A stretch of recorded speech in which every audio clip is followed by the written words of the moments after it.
బుల్లాపూర్ నియోజకవర్గంలో గణేష్ ఉత్సవాల సందర్భంగా కట్టమైసమ్మ చెరువు దగ్గర గణేష్ నిమజ్జనం కోసం ఏర్పాటు పనులను పరిశీలించిన ఏసీపీ వెంకటరెడ్డి ఈ సందర్భంగా మాట్లాడుతూ గత 11 రోజుల నుంచి గణేష్ నిమజ్జన కార్యక్రమాలు జరుగుతున్నాయన్నారు. ఇందులో భాగంగా గురువారం చివరి రోజు కాబట్టి అధిక సంఖ్యలో గణేష్ నిమజ్జనం జరుగుతాయన్నారు. అదేవిధంగా భక్తులు కూడా అధిక సంఖ్యలో పాల్గొంటారు కాబట్టి ఎవరికి ఎటువంటి ఇబ్బందులు కలగకుండా ఎటువంటి అవాంఛనీయ సంఘటనలు జరగకుండా చూస్తున్నామని అన్నారు. జీహెచ్ఎంసీ జోనల్ కమిషనర్ మమతా విచ్చేసి గణేష్ నిమజ్జనం కార్యక్రమాలు ఏ విధంగా జరుగుతున్నాయని పరిశీలించారు. ఈ కార్యక్రమంలో Suraram CI Venkateswarlu, SI Narayana Singh, SI Motilal Nayak, constable Butti Divya, Sana Begum, Shabana, Lalitha, Venkataramana, SK Karim, Venkateswarlu తదితరులు పాల్గొన్నారు.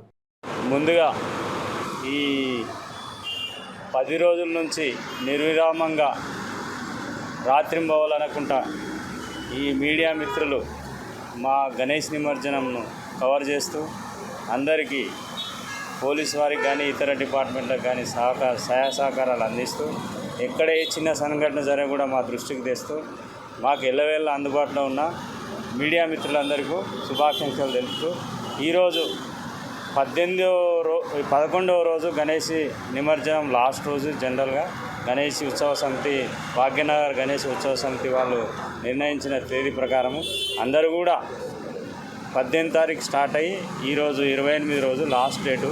ఈరోజు దాదాపు ఆల్మోస్ట్ ఆల్ 99% ఈరోజు ఇక్కడ ఈ చుట్టుపక్కల దుండిగల్ కానీ, సూరారం కానీ, ఇటు జీడిమెట్ల, ఈ పేట్ బషీరాబాద్ సంబంధించి అన్ని గణేశులు కూడా 3వ రోజు, 5వ రోజు, 7వ రోజు, 9వ రోజు నిన్న నిర్విరామంగా నిమజ్జన ఉత్సవం ట్యాంకులో జరుగుతుంది.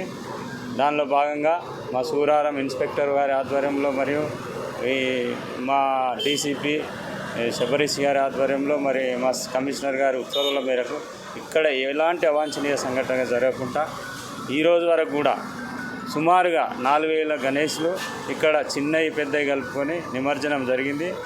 ఈరోజు ఫైనల్ డే రోజు కూడా ఒక 700 దాకా ఉన్నాయి.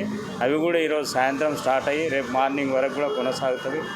ఈ విఘ్నేశ్వరుని కృప వల్ల, అమ్మవారి కృప వల్ల ఎటువంటి సంఘటన కూడా అవాంఛనీయ సంఘటన జరగకుండా సాఫీగా జరుగుతుంది.